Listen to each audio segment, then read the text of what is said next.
पूज्य साधु साध्वी जी का हार्दिक अभिनंदन। और जितने भी मेरे श्रावक और श्राविका हैं, देवी और देवता हैं, आप सभी का हार्दिक स्वागत। अब है 7वां सूत्र। सीधे सूत्र में प्रवेश करते हैं। आश्रव तत्व का विषय चल रहा है। और कल हमने ये समझा कि आश्रव जो है वो कर्मों के आगमन को कहते हैं। ठीक है, वो कर्म जो आते हैं उसी को आश्रव कहा जाता है। और कर्म कैसे कैसे आते हैं, किस प्रकार से आते हैं, तो उसके दो भेद बताए थे, सांप्रदायिक और इरियापथिक। सांप्रदायिक का मतलब होता है सांसारिक। सांसारिक मतलब जो आपको चारों गतियों में उलझाए रखता है, बांधे रखता है। ठीक है, कभी मनुष्य में, कभी त्रियंश में। त्रियंश में तो बड़ा विस्तार है बाबा, भगवान बचाए उससे। नरक में भेज दे, इससे बढ़िया 7वें में भेज दे, जितनी बार भेजना हो, पर त्रियंश गति में नहीं जाना, क्योंकि एक बार गए तो वहां से निकलना बड़ा मुश्किल। फिर नरक गति, फिर देव गति, ये सारे के सारे क्या है, इनमें जो आपको रखता है ना, बनाए रखता है, उसी को आश्रव तत्व कहते हैं। सांप्रदायिक आश्रव कहते हैं, क्योंकि ये बड़ा दीर्घ चल जाता है, बड़ा लंबा चलता है। दूसरा जो बताया वो है इरियापथिक। तो सांप्रदायिक में हमने वो समझ लिया था। और इरियापथिक का मतलब होता है ये बस इतना सूक्ष्म होता है कि हम इसकी व्याख्या नहीं कर सकते, इसको बोल नहीं सकते, केवल इसका हमें ज्ञान हो सकता है। बताने से कुछ समझ में नहीं आएगा, क्योंकि पहले समय में कर्म आता है और दूसरे समय में तो, दूसरे तीसरे समय में तो निकल जाता है वापस। इतना सूक्ष्म काल होता है इसका। तो वो केवल अनुभूति का विषय है कि कैसे होता है, जब होंगे तब पता चल जाएगा। अभी तो केवल ये समझ लो कि इरियापथिक का मतलब होता है कि यह केवल अरिहंत प्रभु को होता है, केवल ज्ञानियों को। और उससे नीचे वाली जो अवस्थाएं होती हैं, जैसे 11वां 12वां गुणस्थान जो होता है, उसमें भी होता है। पर क्योंकि ये ध्यान की अवस्थाएं होती हैं, तो इतने ऊंचे ध्यान की अवस्थाओं में जब आप हम पहुंचेंगे, क्या कर लेंगे, ये एरिया पथ है क्या चक्कर। ठीक है, अभी तो केवल इसका नाम समझ लो कि एरिया पथ का मतलब है थोड़ा सा, बस कर्म बंद होता नहीं है इसमें। इसमें कर्म का आगमन होता है और गमन होता है, आता है और जाता है, हवा की तरह। इधर से हवा आई और बेरोक टोक आगे निकल गई, बस इतना सा होता है। और सांप्रदायिक का मतलब है कि आपने हवा आई उस और उसको गुब्बारे में कैद कर दिया। ठीक है, बन गया आपका संसार का गुब्बारा, तैयार हो गया। अब आगे हैं, ये कह रहे हैं कि आश्रव जो होता है ना, कभी ज्यादा हो जाता है, कभी कम हो जाता है, कभी दृढ़ता से बनता है और कभी कमजोरी से। कैसे, तो वो कह रहे हैं, इसके कारण बता रहे हैं कि तीव्र मंद ज्ञाता ज्ञात भाव वीर्याधिकरण विशेषेश तद विशेष। तीव्र भाव, मंद भाव, ज्ञात भाव, अज्ञात भाव, वीर्य और अधिकरण की विशेषता से उस आश्रव में विशेषता न्यून कम, अधिकता ज्यादा पैदा होती है। ऐसा हो जाता है वो। कभी आश्रव बहुत ज्यादा होता है, अर्थात कर्मों का बंधन बहुत ज्यादा होता है, कभी कम होता है। कभी आश्रम के रूप में जो कर्म आता है वो बड़ा मजबूत होता है, कभी कमजोर होता है ना। तो कहा कैसे, ऐसे कैसे हो जाता है आश्रव, कभी ज्यादा कभी कम, कभी मतलब ऐसा तीव्र मंद वगैरह कैसे होता है। तो मेरे भैया, प्रत्येक जीव के अपने भावों पर आधारित होता है, और प्रत्येक जीव अनंत है, तो अनंत प्रकार के उनके भाव है ना, अनंत प्रकार के भाव है उनके। तो कह रहे जब उनके ये भाव कभी तीव्र होते हैं, तीव्र मतलब मान लो कि गुस्सा, क्रोध, तो कई बार क्रोध इतना तेज आता है कि वो एक दिन के लिए नहीं रहता, कई बार तो जीवन भर के लिए चल जाता है। हम्म, जीवन भर के लिए बन जाता है। तो ये क्या है,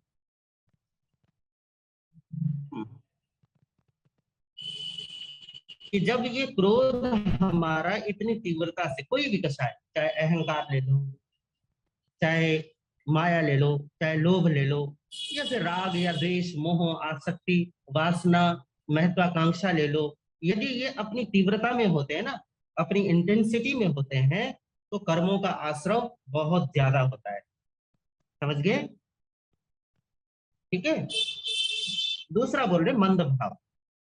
तीव्र भाव का मतलब है बहुत ज्यादा, और मंद भाव का मतलब है मंदता से। गुस्सा तो आया, थोड़ी देर के लिए आया, या कम आया, बहुत तेज और बहुत ज्यादा अधिक समय तक के लिए नहीं आया। बस आपने थोड़ा डांटा डपटा, या हाथापाई थोड़ी सी हो गई, और थोड़ी देर में शांत होके तू तेरे राजी, मैं मेरे राजी, और बात खत्म हो गई। मतलब आपने किसी भी कषाय को लंबाई नहीं दी, गहराई भी नहीं दी, है ना।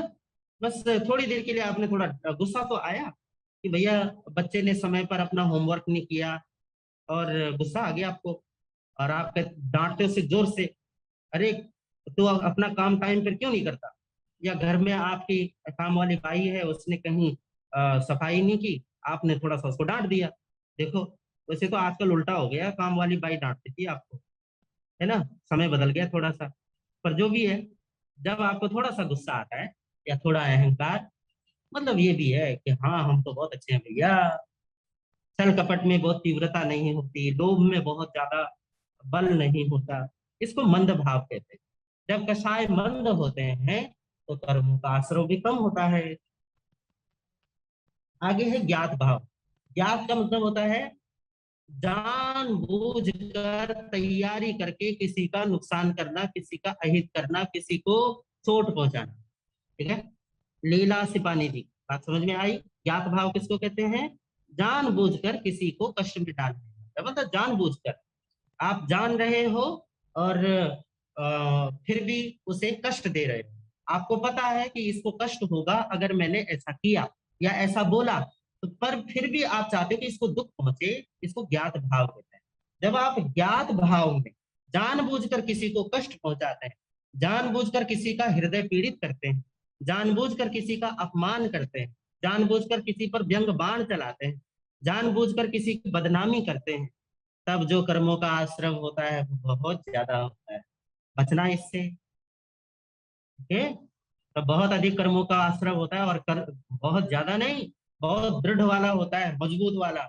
ऐसा पटक पटक के धोएगा बाद में, फिर हाय माँ हाय बाप मचाओगे। तो इसलिए ज्ञात भाव ये कारण है कर्मों के अधिक आश्रव का। फिर है अज्ञात भाव। ज्ञात भाव से उल्टा हो गया, आपने जानबूझ कर नहीं किया। ठीक है। जानबूझ के नहीं किया, हो गया, प्रमादवश हो गया, भूलवश हो गया, अचानक से हो गया। ठीक है। तो अचानक से हो जाना, अज्ञातता में हो जाना, जो भी होता है उसको अज्ञात भाव कहते हैं। इसमें जो कर्मों का आश्रय होता है वो थोड़ा होता है, कम होता है, कमजोर होता है। फिर उसके बाद है पांचवा, वीर्य। वीर्य है आत्मा की अपनी स्वाभाविक शक्ति का नाम। ठीक है।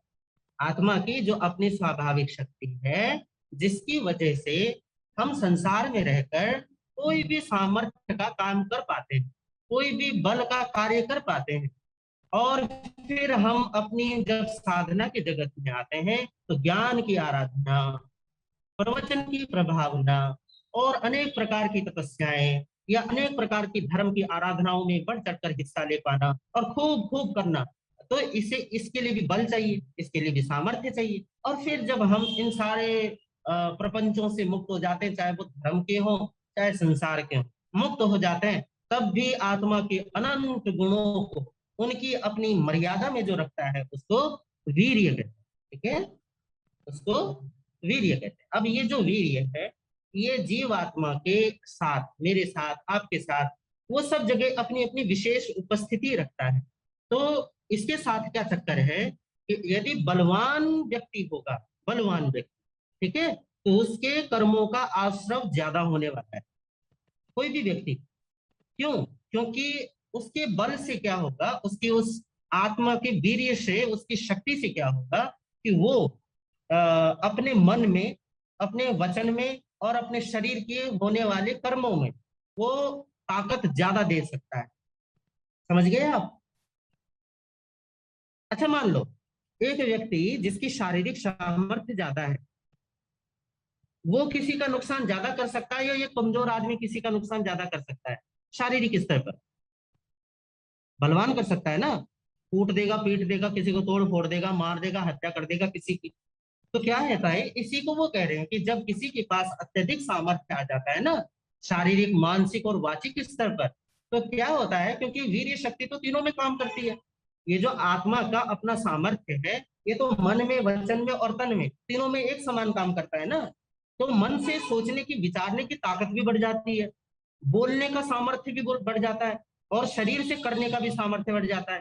तो भगवान कहते हैं कि यदि ऐसा जीव मिथ्यात्व आदि में पड़ा होगा, तो उसके कर्मों का ऐसा आश्रम होगा कि वो सोच भी ना पाएगा। तब क्या करना चाहिए, इसके लिए आगे उपाय बताएंगे, उसमें हम अभी नहीं जाएंगे। पर हाँ, जितना बलवान व्यक्ति हो, जिसके मन की, वचन की और तन की शक्ति अधिक हो, तो ऐसे व्यक्तियों को सेवा का, दान का, सामाजिक कार्यों का और धार्मिक कृत्यों में लगे रहने का कार्य अधिक करना चाहिए, ताकि वो अधिक कर्मों का आश्रव करे, तो केवल पुण्य का आश्रव हो, पाप का आश्रव ना हो। ठीक है, बात पल्ले पड़ी? इसको पूछूं? हाँ, सविता मनोज जी, पुणे। बात समझ में आई? आ गई। अब अगले चलते हैं। आखिरी है छठा, अधिकरण। अधिकरण का मतलब होता है आधार। कोई तो होना चाहिए ना, किसी किससे आश्रव, किससे, किसके आधार पर हो रहा है। तो अधिकरण जो होता है, इसको कहते हैं अधिकरण।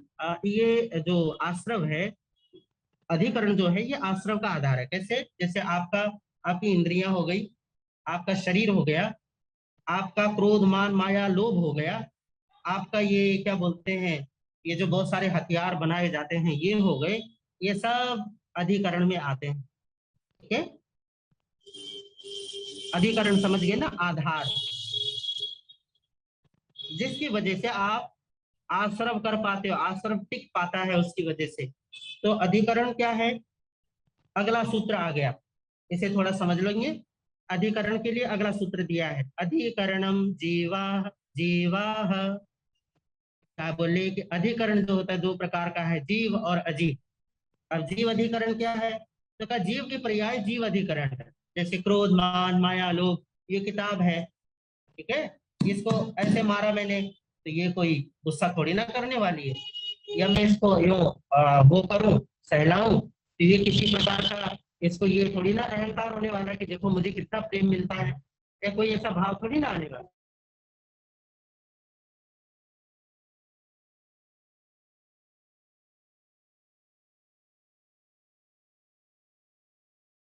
है।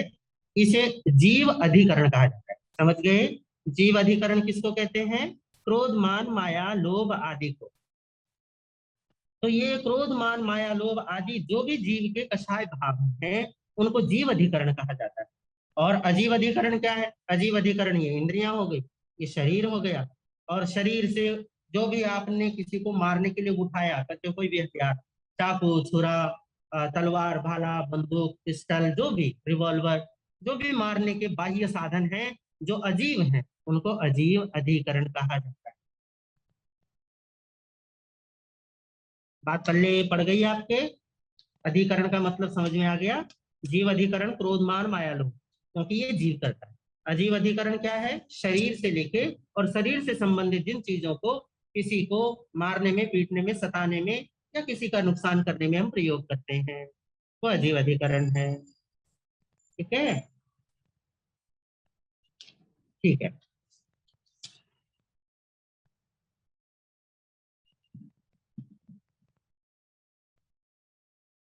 अब आते हैं हम अगले सूत्र पे, नौवां। पीछे चलते हुए वो कहते हैं कि आद्यम संरंभ समारंभारंभ योग कृत कारितानो मत्स्याय विशेष स्त्री चतुः च एकशः। एकशः। पहला जो जीव रूप अधिकरण है, वह क्रमशः संरंभ, समारंभ, आरंभ, तीन भेद से तीन प्रकार का, योग भेद से तीन प्रकार का है। कृत, कारित, अनुमोदित। भेद से 3 प्रकार का है और कषाय के भेद से 4 प्रकार का है। अधिकरण के 2 भेद हैं, जीव अधिकरण और अजीव अधिकरण। ठीक है, अधिकरण समझ लिया ना आपने, जो किसी प्रकार का साधन बन जाता है सो अधिकरण कहते हैं, ये जिसके आधार पर आप टिका। अच्छा ठीक है, हमारी उज्ज्वला गाधिया माता बताओ, आप दूध किसमें रखते हो? आपका अपना फ्रे पान होगा, अपना जग होगा, अपना वो पतीली होती है अलग से दूध को गर्म करने की, वो होगा, उसमें रखते हो ना। ठीक है, इसको क्या कहते हैं? अधिकरण कहते हैं, क्योंकि दूध को रखने का कोई आधार है। इसी प्रकार आश्रव को रखने का आधार जिसको है वो उसको अधिकरण। ठीक है, हाँ, तो ये आश्रव को रखने का आधार अधिकरण है। तो ये कह रहे हैं आचार्यवर कि उसमें 2 भेद हैं, एक तो जीव अधिकरण है और दूसरा अजीव अधिकरण है। तो अब ये कह रहे हैं कि जीव अधिकरण के भी अनेक भेद हैं अजीव अधिकरण के। तो अजीव अधिकरण के अनेक भेद कौन से हैं? तो वो कह रहे हैं कि पहला जो पहले 3 प्रकार का भेद है, जो जिनके नाम है संरंभ, समारंभ और आरंभ। संरंभ समझ लो क्या है, संरंभ, समारंभ और आरंभ तीनों समझ लो। मान लो किसी के ऊपर आपको गुस्सा आया, तो आपके मन में विचार आता है, यार ये चुप क्यों नहीं हो रहा है, इसको तो थप्पड़ देना चाहिए। ये संरंभ है, आपने विचार किया है। ठीक है, विचार करना इसको संरंभ कहते हैं किसी के विषय में। और जब कोई आपकी प्रशंसा कर दे तो क्या कहते हो? बहुत अच्छा है यार, ये आदमी कितना अच्छा है, ये विचार हो गया। ठीक है, इसको संरंभ कहते हैं। फिर दूसरा क्या है? समारंभ। समारंभ जो है उसको कहते हैं कि जब आपको गुस्सा आया और आपने मन में ये सोचा कि यार ये आदमी कितना बड़बड़ कर रहा है, इसको चुप करवाओ कोई, है इसको तो थप्पड़ मारना चाहिए, ये विचार हुआ। संरंभ। और समारंभ कहते हैं कि आपने तैयारी कर दी, मारने की तैयारियां शुरू कर दी, आपने लठ देखना चालू कर दिया, भैया डंडा किधर मिलता है, या सामने कोई भी वस्तु की इसके ऊपर जाके पटकनी है, तो वो क्या है? समारंभ है। ठीक है, तैयारियां करना, कोई उद्योग करना, इसको समारंभ कहते हैं। और तीसरा है आरंभ। आरंभ का मतलब है अब आपके हाथ में डंडा आ गया, अब जाके दे मारो उसके सर पे, ये हो गया आरंभ। ठीक है, 3 जो ये भेद हैं, ये अधिकरण, जीव अधिकरण के भेद, संरंभ, समारंभ और आरंभ। कोई भी तलवार अपने आप उठकर आपके हाथ में नहीं आती। ठीक है, कोई भी मारने की वस्तु जो दूसरों को मारने के लिए उठाई जाती है, वो अपने आप आपके हाथ में नहीं आता, वो पहले मन में घटित होता है, इस आदमी को पीटना चाहिए, फिर उसकी तैयारियां की जाती हैं। कैसे पीटना है? थप्पड़ मारना है तो आप थप्पड़ मारने के लिए प्रक्रिया चलाते हैं, ऐसे हाथ उठाते हैं। मुक्का मारना है तो अपनी उंगलियों को बांधते हैं, या फिर किसी वस्तु से मारना है कुछ भी, तो आप वो वस्तु उठाते हैं, इसको समरंभ, समारंभ कहते हैं। फिर आपने बस पटक दिया उसके सर पे या उसके शरीर पे फेंक दिया, थप्पड़ मार दिया, या थप्पड़ मुक्का घुसा चला दिया, इसको आरंभ कहते हैं। और ये तीनों जीव करता है। ठीक है, तो ये पहले भेद है। फिर आगे वो कह रहे हैं कि जो है योग, योग है मन, वचन और तन, इन तीनों को योग कहते हैं। तो योग से भी 3 प्रकार का कर्म होता है, या 3 प्रकार का अधिकरण बनता है। तो कौन सा? पहले कह रहे हैं कृत का। कृत का मतलब है अपने मन से कुछ सोचना, इसको तो पीटना चाहिए। ठीक है, वचन से। फिर दूसरा है क्या बोलते हैं, किधर गया? कारित। कारित का मतलब है करवा देना। खुद तो आपने नहीं ऐसा सोचा, पर दूसरे को आपने विचार करने के लिए मजबूर कर दिया, बोला उसे भैया ऐसा सोचा करो। तीसरा है अनुमोदन करना। कोई यदि खोटा विचार कर रहा है तो उसको कहना बहुत अच्छा। कोई अपने बात बोल दे आपको कि यार आजकल ना ऐसे विचार आते हैं, इस आदमी को ना पीटना है, तो प्रशंसा कर देना, हो ठीक है, इसकी ना पिटाई होनी चाहिए, दो अगर तू इसको लगाए ना तो 2 मेरी तरफ से भी लगा दे, है ना, इसको कहते हैं अनुमोदन कर। तो ये क्या है? कृत, कारित, अनुमोदन। तीनों योगों से चलता है। मन से बुरा सोचना, दूसरों से सोचवाना, और जो सोच रहे हैं उनकी अनुमोदना करना, प्रशंसा करना, बहुत बढ़िया बहुत बढ़िया। दूसरा है वचन, खुद खोटे वचन बोलना, दूसरों से खोटे वचन बुलवाना। और तीसरा है अगर कोई खोटे वचन बोल रहा है, गाली गलौज कर रहा है, व्यंग्यबाण चला रहा है, निंदा वगैरह चुगली वगैरह में लग रहा है, तो कहना हाँ बहुत बढ़िया, लगे रहो, हाँ, करो करो, बहुत बढ़िया है, ये आदमी इसी लायक है, इसे ऐसे ही सुनाना चाहिए, इसे ऐसे ही बोलना चाहिए, इसे इसी ढंग से डांटना चाहिए, ऐसे ही इसको खरी खोटी सुनानी चाहिए, ताकि इसका होश ठिकाने आए, इसको अपनी असलियत, अपनी क्या बोलते हैं, औकात पता चल जाए। देखिए क्या है, ये हो गया आपका अनुमोदन। फिर तीसरा है शरीर से। शरीर से कोई खोटा काम कर देना कृत है, किसी और से करवा देना कारित है, और जो कोई कर रहा है, कोई जो भी किसी भी प्रकार का झूठ का बेईमानी का धंधा कर रहा है, तो प्रशंसा करना, बहुत बहुत बढ़िया है यार। कौन आजकल के जमाने में इतना सोचता है, धर्म नीति ये सब पुराने जमाने के सतयुग की बातें। कलयुग में झूठ बगैर बोले बगैर काम धंधा नहीं चलता, घर नहीं चलता, सच बोल के आपका घर नहीं चलेगा। तो ऐसी जो बातें बोलते हैं, ये सब अनुमोदन का अपने सर पे पाप लेते हैं। तो ये हो गया आपका योग से 3 प्रकार का, ठीक है। उसके बाद है, कह रहे हैं वो कि कषाय के भेद से 4 प्रकार का है। क्रोध मान माया लोभ, ये 4। तो ये जीव के अधिकरण हो गए। जीव ही संरंभ समारंभ और आरंभ करता है, जीव ही कृत कार्य और अनुमोदन में पड़ता है, और जीव ही है जो क्रोध मान माया लोभ आदि कषायों में गिरता है। ठीक है, बात पल्ले पड़ गई। आशा जैन जी, अच्छा आप बताओ, माला फेरते हो या स्वाध्याय करते हो? पहले तो ये बताओ, आप माला भी फेरते हो? हाँ, हाँ ना तो बोलो। माला फेरते हो तो हाँ बोलो, नहीं फेरते हो तो ना बोलो। अच्छा नहीं, फिर ठीक है, मुझे लगा आप माला फेर रहे हो। खैर जो भी है, माला फेरना बुरी बात नहीं है, माला जरूर फेरना चाहिए, पर जब स्वाध्याय या प्रवचन चल रहा हो तब नहीं। ठीक है, स्वाध्याय प्रवचन श्रवण अलग चीज है, माला फेरना अलग चीज है। इसलिए मैंने पूछा आपसे, मुझे ऐसा लगा, नहीं कहती अच्छी बात। अब अजीव अधिकरण, दूसरा दूसरा अधिकरण है ना, जो दूसरा आधार है आश्रम का, वो कौन सा है? तो कहा अजीव अधिकरण है। अजीव अधिकरण का क्या है? तो कहा निर्वर्तना निक्षेप संयोग निसर्गा द्विचतुर्द्वि त्रिभेदा परम। परम, परम का मतलब है दूसरा, वो पर वाला, अगले वाला। अगले वाला कौन सा है? पहले वाला जीव है, दूसरे वाला अगले वाला अजीव है। तो अजीव अधिकरण के जो भेद हैं वो बता रहे हैं। छाया माता, आज बड़ी उदास सी बैठी हो, क्या बात? समझ में नहीं आ रहा? नहीं आ रहा? अरे जब नहीं आए तो बता देना, हम फिर से दोहरा देंगे, कोई बात नहीं, बाद में भी तो दोहराना ही है। अभी दोहरा दे तो क्या क्या फर्क पड़ता है? ठीक है, जिसको समझना आए हाथ उठा के फटाक से इधर पटक देना हो, बता देना कि हमें समझ में नहीं है। वैसे आसान है, कुछ ज्यादा कठिन नहीं है। जीव अधिकरण का मतलब होता है जीव के आधार से होने वाला। पहले ही बताया है ना, गुस्सा कौन करता है? मैं करता हूँ या किताब करती है? बताओ, दोनों में से गुस्सा कौन करता है? ना, मैं करता हूँ ना। ये तो नहीं करता गुस्सा, ये किताब थोड़ी ना गुस्सा करती। तो क्या आधे यहाँ क्रोध का आधार, क्रोध का आधार कौन है? किताब या आदमी? आदमी है, सीधी सी बात है। जो हम स्वयं करते हैं ना, उसको जीव अधिकरण कहते हैं। संरंभ कौन करता है? मन में विचार कौन करता है? कोई तलवार विचार करती है इसको काटना है उसको काटना है, या कोई रिवॉल्वर का विचार आता है कि भैया इसको मारना है उसको मारना है, इस पे चलना है इस पे नहीं चलना? नहीं होता ना, उसको कोई विचार नहीं होता। विचार किसको आता है?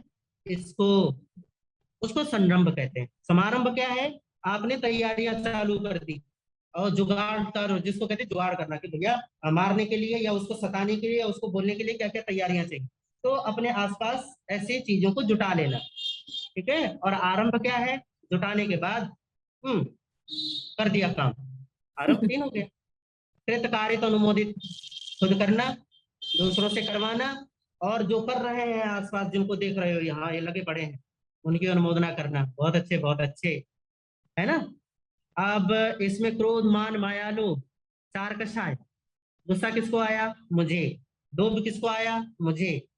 माया छल कपट झूठ बोलकर विश्वासघात किसने किया? मैंने। ठीक है, और कौन सा रह गया? अहंकार। या प्रशंसा होती है या कोई काम अपने आप ही ठीक ढंग से हो गया, तो हम कहते हैं हाँ हमने किया हमने किया, हम हैं ऐसे। तो ये क्या हो गया? अहंकार। ये किस में हुआ? मुझ में हुआ। तो ये जीव के अधिकरण कहलाता है। इसी अधिकरण, अधिकरण इसी के आधार पर क्रोध मान माया लोभ संरंभ समारंभ आरंभ और क्या बोलते हैं वो तीन कौन से थे, कृतकारित, अनुमोदित, इन सब को जीव का अधिकरण कहा जाता है। जीव इनके आधार पर ही कर्मों का आश्रव करता है। ओके, ठीक है, समझ में आया। पर परमिता कांस खान से माता, ठीक है। माता की गर्दन तो खूब हिल गई, मतलब ये है कि समझ में आ गया। अब है अगला अजीव। अजीव के लिए बोला, अजीव के लिए क्या बोला है। पहला वेद है निर्वर्तना। निर्वर्तना ये एक पुराना शब्द हो गया। अब बोलो रचना, किसी चीज को बनाना, ठीक है। निर्वर्तना का मतलब होता है किसी चीज का निर्माण करना। अब क्योंकि यहाँ पे आश्रम के भेद में है, तो आश्रम का भेद तो इसका मतलब ये हुआ कि हाँ, कि आप कोई ऐसी चीज निर्मित कर रहे हैं जिससे कर्मों का आश्रम होने वाला है। तो निर्वर्तना का मतलब हो गया क्या बोलते हैं इसको, रचना करना, किसी चीज को पैदा करना या किसी चीज को बनाना। तो इसके भी दो भेद हैं। ओहो, पहले इन्हीं भेदों को समझना मुश्किल, फिर और अलग अलग भेद कर देते हैं। तो इसके दो भेद हैं। मूल गुण निर्वर्तना अधिकरण। मूल गुण निर्वर्तना, इस अधिकरण के अंतर्गत काय का दुष्प्रयोग किया जाता है, कुचेष्टा की जाती है। मूल गुण का मतलब है क्योंकि आप यहाँ मूल बैठे हैं, तो इस शरीर से किसी भी प्रकार की कोई कुचेष्टा या कोई क्या बोलते हैं कोई दुष्प्रयोग, शरीर का कोई ऐसा प्रयोग करना जो सही नहीं है, इसको कहते हैं मूल गुण निर्वर्तना अधिकरण। ठीक है, ये है कि आपने अपने शरीर से कोई ऐसी भाव भंगिमा बनाई, ऐसी कोई कुचेष्टा की, या कोई ऐसा अपने शरीर का गलत प्रयोग किया। तो ये हो गया पहला। दूसरा है उत्तर गुण निर्वर्तना अधिकरण। इसके अंतर्गत हिंसा के साधन बनाए जाते हैं। चाकू बनाना, छुरा बनाना, तलवार बनाना, या आजकल तो इनसे काम नहीं चलता, आजकल तो भैया रिवॉल्वर बनाना, बंदूक बनाना, स्टेन गन बनाना, राइफल बनाना, और बड़े बड़े वो क्या आ गए लंबे लंबे मिसाइल बनाना, है ना। ये सब कुछ उत्तर गुण निर्वर्तना अधिकरण में आ गया। मूल गुण में आपका शरीर ही निर्मित हो जाता है किसी आश्रम के लिए, और उत्तर गुण में हथियार, सारे के सारे हथियार आ जाते हैं। तो इसको निर्वर्तना बोलते हैं। निर्वर्तना मतलब कोई चीज बना रहे हो आप, ठीक है। जैसे ये मुक्का, हथेली तो ऐसी रहती है, किसी को मारने के लिए मुक्का बनाना, इसको मूल गुण निर्वर्तना कहते हैं। और आपके पास कोई हथियार मारने के लिए नहीं है, तो सामने आपने लकड़ी देखी, लकड़ी तोड़ी और डंडा बना दिया कि भैया इसी से करेंगे काम, तो ये हो गया उत्तर गुण, क्योंकि आपने किसी और चीज का निर्माण किया है। तो निर्माण करना निर्वर्तना है। उसके बाद है निक्षेप। निक्षेप का मतलब है रखना। ये आप लोगों के बहुत काम की है। ओए, ओए।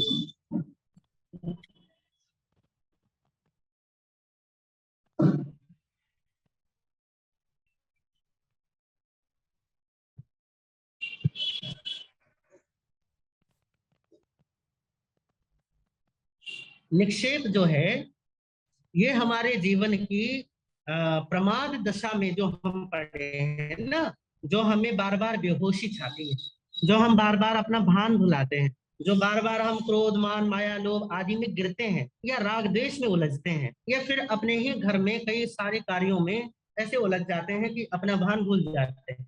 इसके लिए ये बड़ा सूत्र महत्वपूर्ण है, निक्षेप वाला। निक्षेप का मतलब होता है, परमात्मा कहते हैं कि प्रत्येक चीज जो तुम उठा रहे हो या रख रहे हो, उसमें बड़ा होश रखने का तुम्हें वो करना चाहिए उपाय।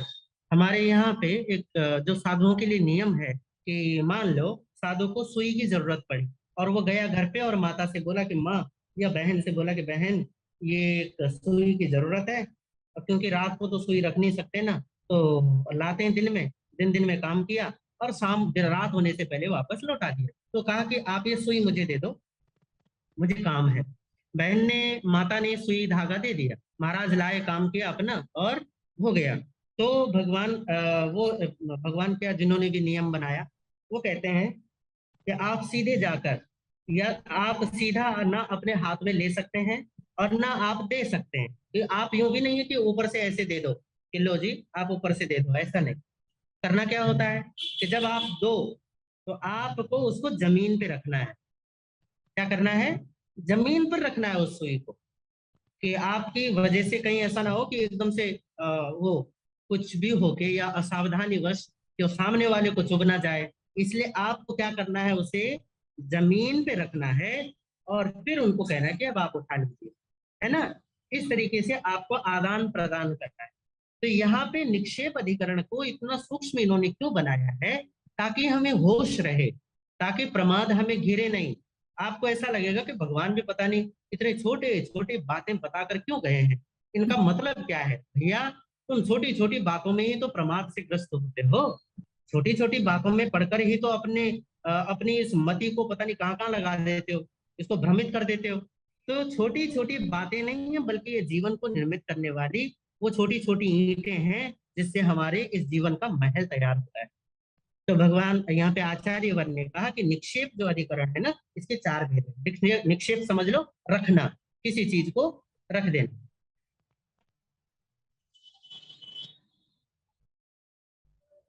अब आगे वाला, इसको क्या कहते हैं, अप्रत्यवेक्षित निक्षेपाधिकरण। अप्रत्यवेक्षित, अब ये क्या है, तो बिना देखे भाले जमीन पर, बिना देखे भाले, अप्रत्यवेक्षित, अप्रति मतलब कि आपने सामने देखा नहीं, वो क्या बोलते हैं, ईक्ष का मतलब होता है देखना। तो आपने जो सामने है देखा नहीं, भाला नहीं, और चीज वस्तु जो भी आपने रखना था और आपने रख दिया, इसको अप्रत्यवेक्षित निक्षेप कहते हैं। ठीक है, बिना देखे भाले कोई वस्तु रख देना। अब है दूसरा दुष्प्रमार्जित, कि पहली बात तो आपने बिना देखे चीजों को रख दिया, दूसरी बात कि आपने देखा तो सही, आपने देखा पर आपने परिमार्जन नहीं किया, थोड़ा उसको किसी मतलब चीज से आपने हल्के कपड़े से या फूल की झाड़ू से, या फिर हम हमारे पास तो अपना झाड़ू होता है ओघा या ओघे से जमीन को साफ नहीं किया। ठीक है, तो जो साफ नहीं करके आप ऐसे ही रख देते हैं, उसको ऐसे ही पटक देते हैं, इसको कहते हैं दुष्प्रमार्जित। परिमार्जित का मतलब होता है साफ करना, और दुष्परिमार्जित का मतलब है कि साफ ना करना, या साफ करना तो बस ऐसे अगड़म बगड़म करके जल्दबाजी में साफ करना, उसको दुष्परिमार्जित कहते हैं। परिमार्जित समझ गए ना, साफ करना। प्रतिमा, प्रीतिमा जैन, ऐसे कैसे बैठे हो, मतलब है? ठीक है, तो ये क्या है, दुष्प्रमार्जित का मतलब हो गया कि आप चीजों को बिना झाड़े पोंछे जगह को ऐसे ही पटक देते हो, ऐसे ही रख देते हो। तो परिमार्जन होना चाहिए, वस्तु का और स्थान का, दोनों का परिमार्जन करना, तब जाके रखना। फिर है आगे सहसा निक्षेप अधिकरण। सहसा का मतलब होता है अचानक, एकदम से, और निक्षेप का मतलब होता है रखना। तो आप कोई भी चीज आपने लिया, कोई भी, जैसे बच्चों की आदत होती है ना कि भैया स्कूल से आते हैं अपना बस्ता लिया फेंका, जूता लिया फेंका, मोजे लिए फेंके, कपड़े उतारे और फेंके फाके। बच्चों के साथ तो चल जाएगा भैया, उनको माफ कर दो, पर जब बड़े भी ऐसा कुछ भी बड़े भी जो अपनी उम्र से बड़े हो गए, वो भी यदि वस्तुओं पे इस तरीके से फेंका फाकी करके यदि चीजों को रखते हैं, तो इसको कहा सहसा निक्षेप अधिकरण। ये भी आश्रव का कारण बनता है कि आप कोई भी वस्तु फेंक कर रखते हैं, तो इस फेंकने से रखने से भी ये क्या है, ये भी आश्रव का, कर्मों के आगमन का कारण बनता है। उसके बाद क्या कहा, अनाभोग निक्षेप, निक्षेप अधिकरण। अनाभोग का मतलब क्या हुआ, जहां जमीन साफ की हुई या बिना देखी हुई नहीं है। बिना देखी हुई है कि आपने पहले तो जमीन साफ नहीं की, दूसरा वो देखी हुई नहीं, आपने देखा नहीं, जहां कोई आता और जाता नहीं, कोई उठता और बैठता नहीं, वहां कुछ रखना अनाभोग निक्षेपा करना। इसमें क्या है, आप ये कहोगे कोई आता जाता तो है नहीं, ठीक है, कोई वहां उठता बैठता है नहीं। यदि हमने कोई वहां मतलब, जैसे कई बार क्या होता है कि आप घर का कूड़ा लेके और जाके फेंक देते हैं, क्योंकि आपको लगता है कि यहाँ कोई आएगा जाएगा नहीं, कोई उठता बैठता तो है नहीं, तो चलो ये कूड़ा फेंक दो। आचार्य वर कहते हैं कि अगर ऐसी बेभानी वाला काम आप करते हो, तो ये भी आश्रव का कारण है। क्यों, क्योंकि केवल मनुष्य ही जीव नहीं है जो आ रहा है और जा रहा है, उठा बैठ रहा है, वहां अनेक प्रकार के और भी जीव जंतु रहते हैं, और भी अनेक प्रकार के जीव जंतु रहते हैं। एक दिन क्या हुआ आप समझो, महात्मा गांधी जी ने, क्योंकि वो सुबह या जब भी वो हाजत के लिए जाते थे, तो मिट्टी से हाथ धोया करते थे। तो उन दिनों वो पता नहीं इलाहाबाद में थे, कहाँ थे, कहीं किसी गांव वगैरह में थे। तो सुबह जाने के बाद उन्होंने एक भाई से कहा, भाई मुझे ना थोड़ी सी मिट्टी चाहिए, और तुम थोड़ी सी मिट्टी लाके फिर मुझे दे दो, मैं हाथ धो लूंगा मिट्टी से। वो गया और भाई सामने सामने खेत था घर के सामने, और वो एक मिट्टी का इतना बड़ा ढेला उठा के ले आया और बोला, लो बाबू बापू आप हाथ धो लो। बापू ने देखा है इतना सारा, भाई मुझे तो थोड़ी सी हाथ धोने के लिए चाहिए था, मुझे अब कोई मिट्टी से नहाना थोड़ी ना, मिट्टी पूरे शरीर पे थोड़ा लेपनी थी, थोड़ी सी मिट्टी चाहिए थी। तो बापू ने क्या किया, उसमें थोड़ा सा जितना जरूरत था उतना लिया और कहा कि जाओ और जहां से इसे उठा के लाए हो वहीं जाके वापस रखो। बापू बोले जहां से उठा कर लाए तो वो बोला बाबा ये खेती तो है, ये मैं यहाँ फेंक दूं वहां रख दूं क्या फर्क पड़ता है, अरे बहुत फर्क पड़ता है भाई। इस मिट्टी के ढेले के बहुत सारे आश्रित जीव रहे होंगे, कुछ वहां पे कुछ इस मिट्टी के ढेले में भी होंगे, मुझे नहीं नजर आ रहे, तुम्हें नहीं नजर आ रहे, पर उन जीवों का अस्तित्व है। वो बेचारे तुमने उससे उठा के इतने सारे उठा के तो यहाँ ले आया, यहाँ फेंकेगा तो उनको असुविधा होगी, और जो पहले से रह रहे हैं उनको भी असुविधा होगी। तो तुम जहां से लाए हो वहीं रख के आओ और वैसे ही रख के आओ, उसको वहां रखना पड़ा। तो समझ रहे हो कि अहिंसा कितनी सूक्ष्मता है, कितनी सूक्ष्मता में जाती है, कि ऐसे नहीं कि भैया लिया कूड़ा करकट या कोई भी गंदगी, आदमी नहीं आता, कोई आता नहीं, कोई जाता नहीं, कोई बैठता नहीं, कोई घूमता फिरता नहीं, तो जाओ और फेंक दो, ऐसा नहीं। भगवान कहते हैं कि अन्य भी अस्तित्व में अनेक जीव अपना अपनी सत्ता रखते हैं, उन जीवों का भी थोड़ा क्या करो, ख्याल करो। ठीक है, इसको कहते हैं अनाभोग निक्षेपाधिकरण, कि बिना, जहां कोई जाता नहीं, जहां कोई आता नहीं, और जहां कोई उठता बैठता नहीं, ऐसी जगह पर भी कोई वस्तु जाके रखना नहीं, क्योंकि अन्य वहां पर जीने वाले बहुत सारे जीव होते हैं। अब आप कहोगे कि गुरु महाराज जीने भी दोगे या नहीं दोगे, हम करें क्या फिर? करना ये है कि विवेक से जो स्थान जिस भी वस्तु के लिए बनाया गया है निश्चित है, वहीं उसे रखा जाना चाहिए। ठीक है, बात पल्ले पड़ी? पता नहीं पड़ी नहीं पड़ी, हमें ना पता। आगे है संयोगाधिकरण, ये तीसरा है। संयोग से आप समझ लो चीजों को मिला देना, चीजों को, दो आपस की अगल मतलब अलग अलग चीजें हैं और उनको क्या कर देना, आपस में मिला देना, इसको कहते हैं संयोग। इसके दो भेद हैं, उपकरण संयोग संयोजना, उपकरणों को मिलाना। उपकरण क्या है? जो भी है, उपकरण का मतलब होता है वस्तु, किताब हो गया, घर का सामान हो गया, और बहुत सारी चीजें। इसको संयोग ऐसा समझ लो कि आपका एक तो लकड़ी का डबल बेड होता है, और फिर उस बेड पे आप एक क्या बोलते हैं वो गद्दा आता है ना, फोम का मोटा वाला गद्दा, वो डाल देते हैं। इसको उपकरण संयोजना समझ लो। ठीक है, इसको उपकरण संयोजना समझ लो। या आप ऐसा समझ लीजिए कि आटा है और बर्तन है, आपने आटा लिया अलग, बर्तन लिया और आटे को बर्तन में डाला, इसको भी उपकरण संयोग कह सकते हैं। ठीक है, तो पहला हो गया उपकरण संयोग। उपकरण का मतलब है जो अलग अलग वस्तुएं थी आपने एक जगह इकट्ठी कर दी, इसको उपकरण संयोजना कहते हैं। फिर है भक्तपान संयोजना। भक्तपान का मतलब है भोजन पानी आदि का जो भी सामान है, वस्तु है, उसको इकट्ठा कर देना। ठीक है, करते ही हो, खिचड़ी बनाने के लिए, सब्जी बनाने के लिए, नमक मिर्च सब्जी दाल पता नहीं क्या क्या करते ही हो ना, इसको भक्तपान संयोजना कहते हैं। दूध में थोड़ा पानी मिला देना, या पानी में कोई शरबत मिला देना, ये भक्तपान संयोजना है, सीधी सी बात। ठीक है, और आप कहोगे कि ये सब भैया क्या बेड पे, लकड़ी के बेड पे हमें गद्दा नहीं बिछाना चाहिए? बिछाना चाहिए, पर क्या है फिर क्या कहोगे कि ये आश्रम का कारण कैसे? ठीक है ना, डब्बे में आटा रखना या चावल रखना, ये कैसे आश्रम का कारण हो गया? या भोजन को, भोजन बनाते समय बहुत सारी चीजों का सहयोग करना ही पड़ता, आश्रम का कारण कैसे? जरूरी नहीं है सब आश्रम का कारण। आश्रम भी दो प्रकार का है ना, एक पाप का और पुण्य का। यदि अविवेक पूर्ण करोगे तो पाप का आश्रम होगा, और विवेक के साथ करोगे, यत्ना के साथ करोगे तो पुण्य का होगा। सिंपल सी बात, इसमें ज्यादा उलझना नहीं। फिर उसके बाद है निसर्ग अधिकरण। निसर्ग का मतलब होता है कोई प्रवृत्ति। ठीक है, कोई प्रवृत्ति करना। अभी जैसे मैं बोल रहा हूं तो ये भी प्रवृत्ति है, सोचना होता है प्रवृत्ति है, कोई कार्य करना हो तो वो प्रवृत्ति है, सब जो भी चलेगा वो सब प्रवृत्ति, निसर्ग कहलाता है, प्रवृत्ति कहलाता है। तो इसके भी तीन भेद हैं निसर्ग के। तो वो कह रहे हैं मनो निसर्गाधिकरण, मन से कोई दूषित विचार करना या किसी के बारे में भला सोचना, ये या तो पुण्य होगा या पाप होगा। तो इसके लिए क्या कहा, दुष्टता पूर्वक सोचना, किसी के बारे में बुरा सोचना, बुरा विचार करना।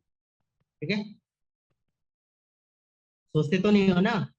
मंगला डाकलिया, हाँ ठीक है, मन से किसी के प्रति दुष्टता पूर्वक विचार करना, दूषित विचार लाना, इसे कहते हैं मनोनिसर्ग अधिकरण। फिर दूसरा है वाग निसर्ग अधिकरण, जबान से किसी के लिए कुछ भी बुरा भला बोल देना, है ना।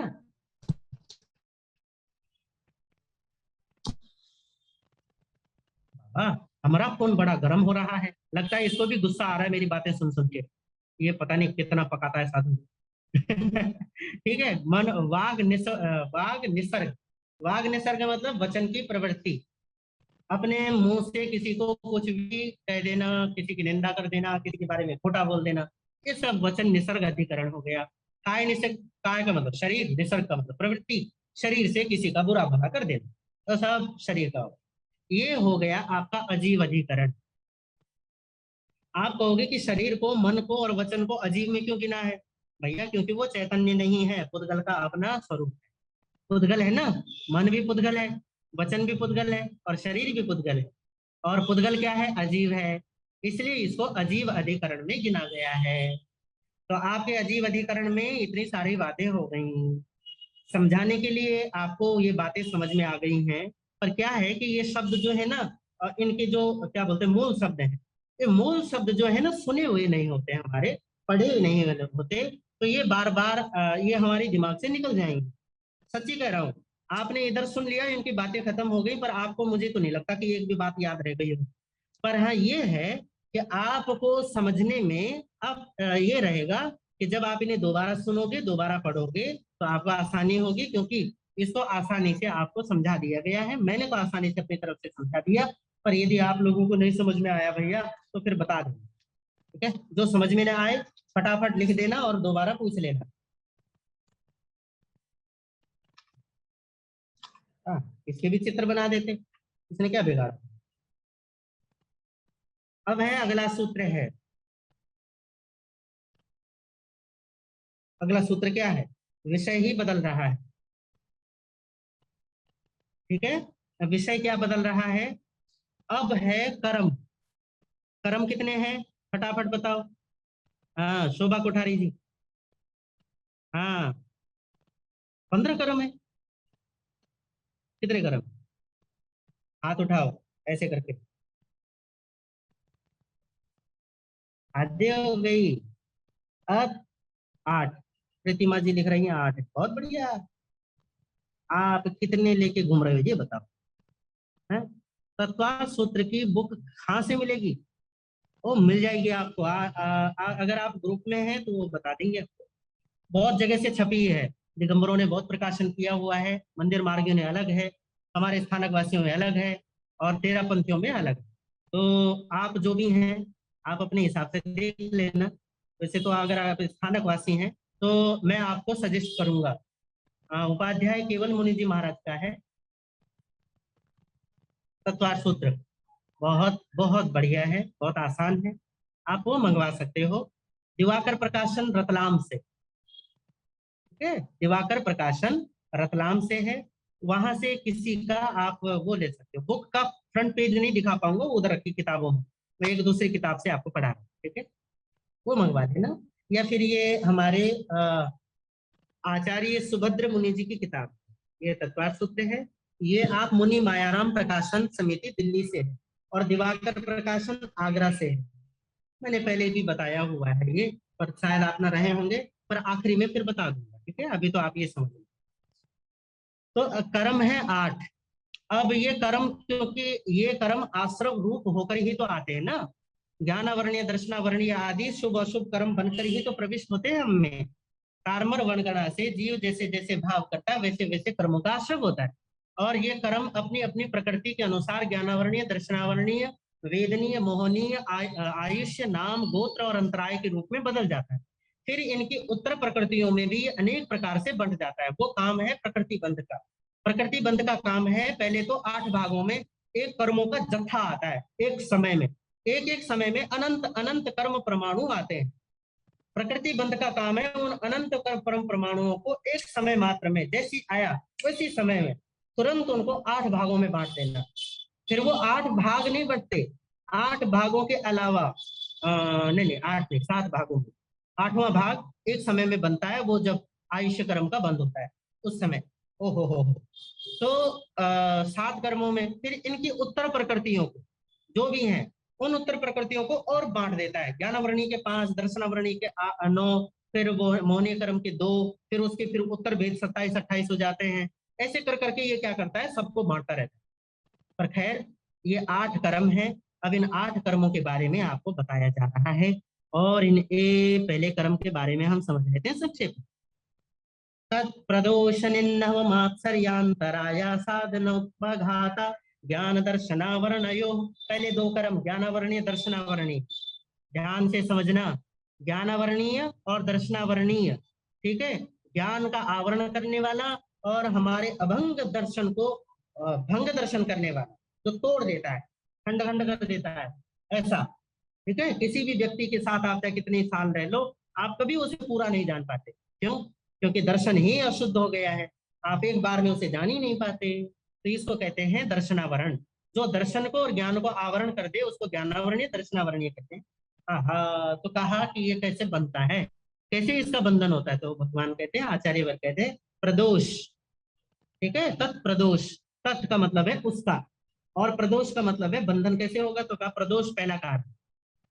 प्रदोष का मतलब होता है, मान लो कोई ज्ञान की बात सुना रहा है, ठीक है, कोई ज्ञान की बात बता रहा है, कोई ज्ञान की बात आपको पढ़ा रहा है और पढ़ाते पढ़ाते सुनाते सुनाते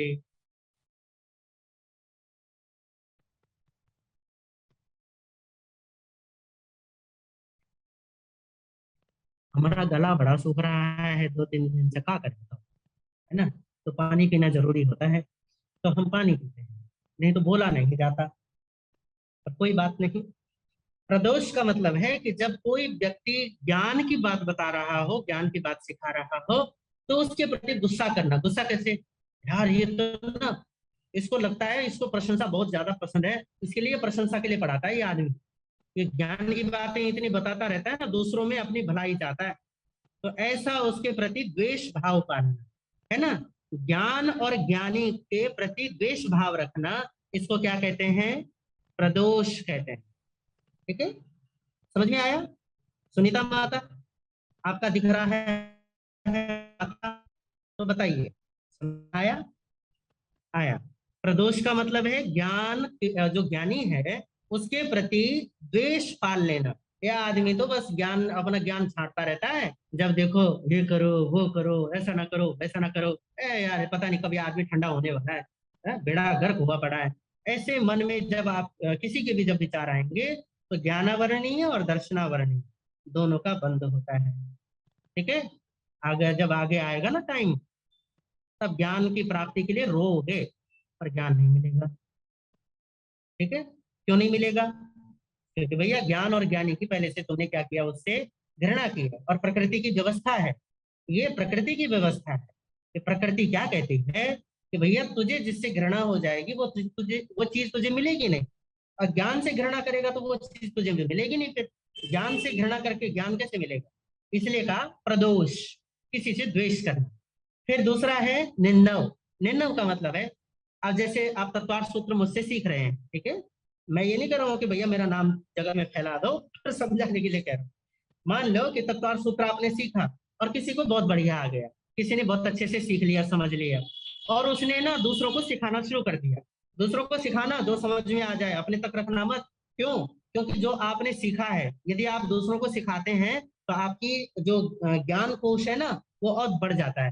ठीक है, तो कंजूसी मत करना कभी भी बांटने में, दूसरों को समझा देना। अगर कोई समझने के लिए तैयार हो तो जबरदस्ती मत पिला देना किसी को ज्ञान हो, कहीं उसको भी कल्पा दो और खुद भी कल्प जाओ।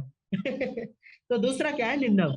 मान लीजिए कि आप मुझसे समझ रहे हैं और आपने किसी और को समझाया, किसी और को बताया, उसने बोला यार तुम तो बहुत अच्छा समझा रहे हो, आपने तो गजब कर दिया, धन्यवाद आपका। आपको किसने इतना अच्छा समझाया? तो आप कह दो किसी ने नहीं, हमने तो खुद ही समझ लिया, नाम छिपा लिया ना। नाम छिपाया? क्या बोला आपने? मैंने कुछ सीखा, मैंने कुछ समझा, और मैं दूसरों को खुद समझाता हूँ, तो ये हो गया निंदव। निंदव का मतलब है गुरु का नाम छिपा देना, गुरु के विरोध में चले जाना। ठीक है, इसको निंदव कहते हैं। दूसरा है, तीसरा है मात्सर्य। मात्सर्य का मतलब है जैसे कोई आपके पास ज्ञान के लिए आए। मान लो मेरे पास कोई आता है, और कोई आया, तो मैंने उसको पढ़ाया तो सही, सिखाया तो सही, पर पूरा नहीं बताया। पूरा क्यों नहीं बताया? मेरे मन में विचार आया कि दे देंगे माता, दे देंगे। ठीक है, मैंने बोला है ना आखिरी में दे दूंगा, दे देंगे। तो कितने गया? ओ मास्टरी। तो मास्टरी का मतलब है कि ज्ञान के लिए जैसे आप लोग बैठे हैं, मैं कोई बात ना छिपा जाऊं। छिपा क्या जाऊं? यार सारी बात नहीं बतानी इन्हें। अगर इनको मैंने सारी बात बता दी तो इनमें और मुझ में तो फर्क ही नहीं रहेगा। इनको भी उतना पता चल जाएगा जितना मुझे पता है। तो नहीं, सारी बात नहीं बताऊंगा, कम बताऊंगा।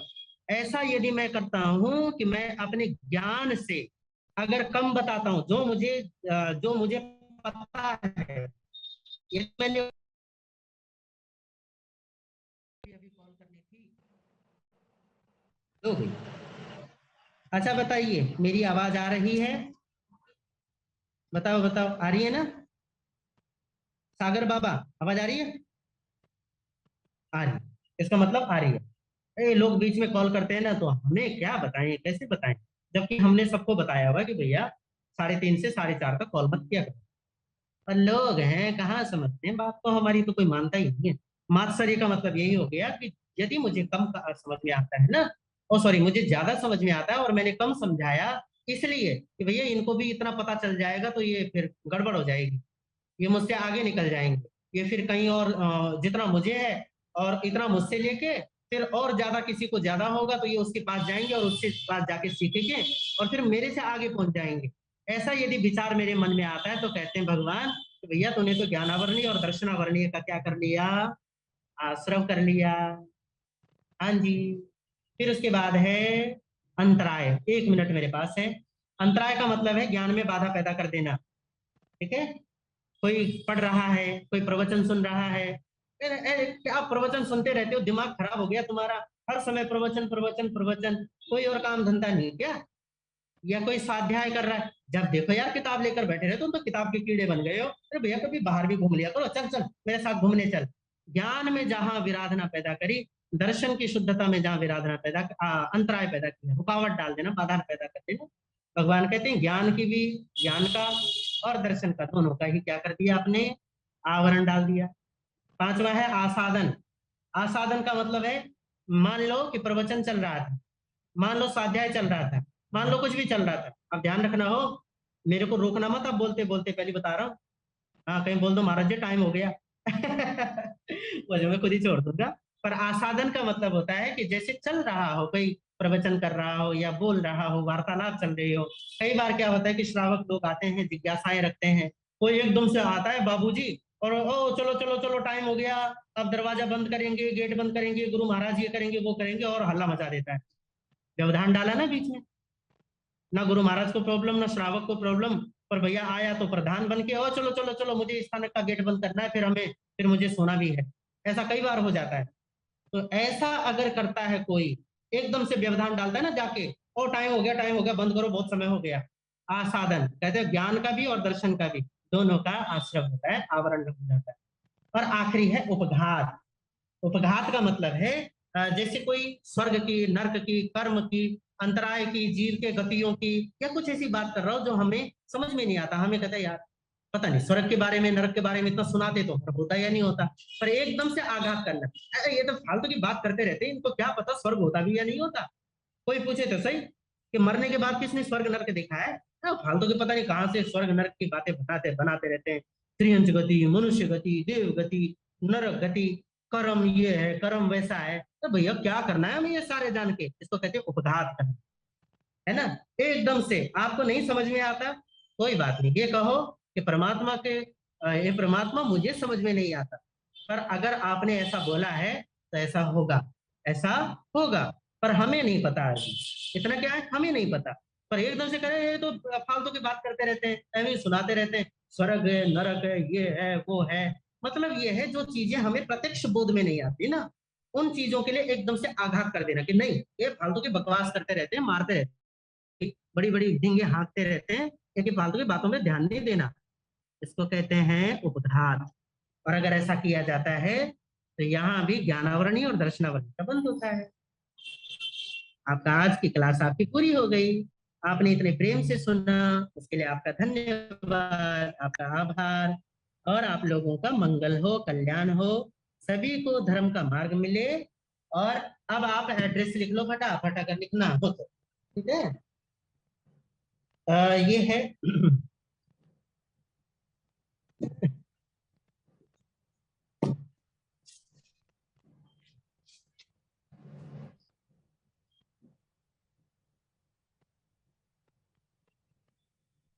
अब ये क्या बोलते हैं, ये हमारे जो क्या नाम बोलते हैं इनको, केवल मुनि जी की किताब है। इसमें नंबर 2005 के हैं। अब पता नहीं मिलेंगे आपको या नहीं मिलेंगे, तो फिर भी आप नंबर लिखना चाहो तो लिख लो।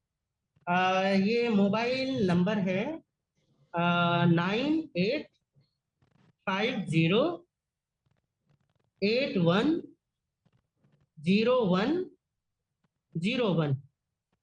हिंदी में 98508101।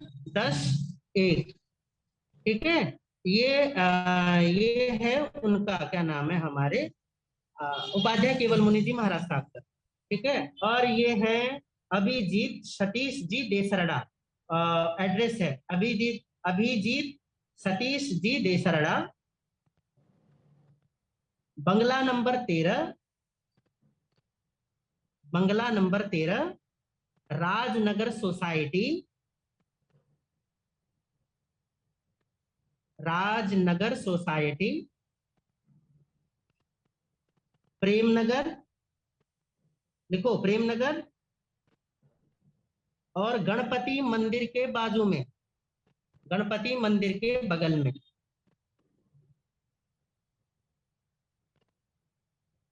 पूना, जो भी पूना के हैं उनको तो बहुत आसानी है, पिंपरी पुणे लिखा है माता का। हाँ, तो आपके लिए तो बगल में ही है, जहां भी देखना प्रेम नगर कहाँ है। प्रेम नगर जाना, पर प्रेम नगर से वापस मत आना। ओके। प्रेम ही लक्ष्य है हमारा। तो महाराज जी प्रेम नगर पूना वाला है। ठीक है। अब लेते हैं, क्या बोलते हैं, एक और है, श्रेयांश एजेंसी।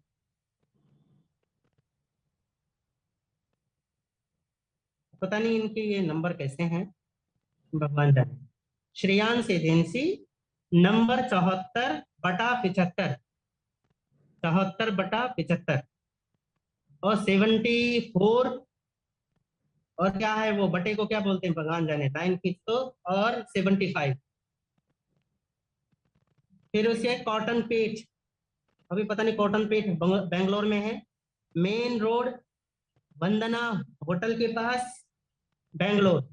इनका फोन नंबर है 51221922। बेंगलोर का पिन कोड लगा देना, देख लेना। आजकल ये नंबर कम चलते हैं वैसे, मोबाइल ज्यादा चलते हैं। देख लेना, कोशिश कर। ये हो गया केवल मुनि जी की किताब का। और दिवाकर प्रकाशन का क्या है, कुछ है चक्कर ना। अब लिखो मुनि मायाराम संबोधि प्रकाशन।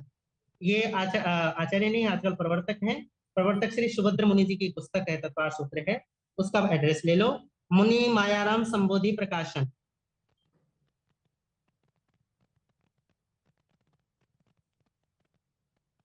4 ओ अंग्रेजी वाला ओ, सी अंग्रेजी वाला सी, F, पॉकेट। पॉकेट लिखना, पॉकेट। पॉकेट जेब, जेब मत लिख देना वहां, पॉकेट। OCF पॉकेट, परवाना रोड, तरुण तरुण एंकलेव के पास, पीतमपुरा, दिल्ली 110034। और ये आगरा का नंबर है, ये भी लिख सकते हो, दिवाकर प्रकाशन।